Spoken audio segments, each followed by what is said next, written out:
bruxismo. El bruxismo es el acto compulsivo de apretar o rechinar los dientes sin ningún interés funcional. El estrés y la ansiedad son a menudo las causas más frecuentes. Existen dos tipos de movimientos bruxistas: el apretamiento y el rechinamiento, siendo este último el más dañino. La manifestación más común del bruxismo es el desgaste de los dientes. También podrá causar sensibilidad dental y fisuras, o incluso fracturas y desprendimientos de restauraciones. Además, puede producir la pérdida de anclaje de los dientes.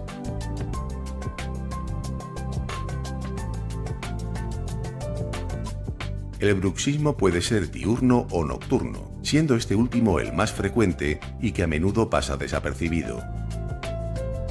Para evitar los efectos del bruxismo, su odontólogo le prescribirá una férula de descarga, también llamada férula oclusal o férula de relajación. La férula es un aparato generalmente de resina transparente que se interpone entre los dientes. La férula mejorará la posición de la mandíbula, evitará el desgaste y las fracturas dentales y relajará los músculos masticatorios.